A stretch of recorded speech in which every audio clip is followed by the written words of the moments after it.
the end of the day on Friday, so I'm going to try and make this video nice and quick.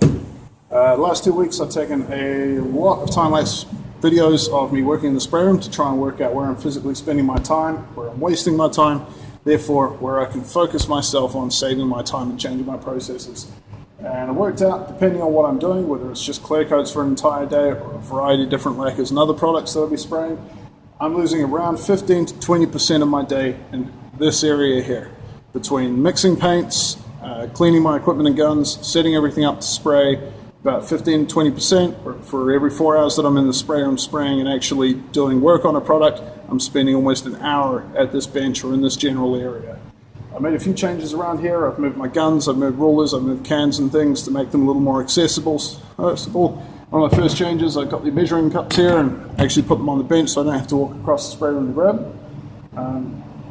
Something else that does bug me a lot is my cleaning. Something I've noticed in the last couple of days. So we have these guns that we're using. When I first started here, we had conventional guns which had a cup on the bottom. We use these HVLP guns which have the cup on the top, which also means now I have a gun and a cup that has thread in it. And this thread is a bitch to clean. So as you tilt your gun throughout the day while you're spraying, paint will come over the top of the lip and end up in the thread here. It dries up throughout the day. You get in there with a brush and scrub it out, blow it out with an air gun, get a rag bunched up in there and get into the thread to try and clean it out a little bit here and there. And I can lose 3 to 4 minutes every time I clean one of these guns and strip it down, just cleaning that thread. But I saw a video on YouTube the other day. Elder chap was getting a bit disgruntled about his protege not cleaning stuff properly. And watched it, shed some giggles, see if I could learn something, and I did. So he's doing this video, he's pulling apart the gun, he's stripping it down, he's describing the air nozzles and every single part of the gun in great explicit detail. But when he gets to the cup, pulls the lid off, and without even thinking about it, because I guess it's second nature, he just takes a lacquer soap rag, throws it over the top of the cup, puts the lid on, and does that.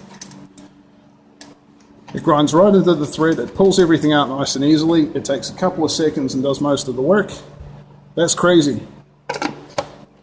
And the nice thing is I can actually do that during the day without cleaning the gun. So when I'm mixing product and I'm filling this thing up 4 or 5 times and I start getting paint in the threads, when the gun runs empty, I can just throw a lacquer soap rag over the top of there, grind it in, clean it out a little bit, and move on. And that way it stops the rebuilding up throughout the day. So I've basically taken that 3 or 4 minutes of clean time, dropped it down to literally a few seconds. I still occasionally need to get in there and scrub it out properly, but for the most part it's pretty good.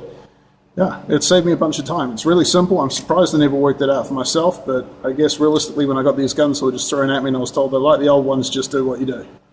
So nice new process, hopefully save some time. And again, it's the first step in just recognizing that this is where I'm wasting my time.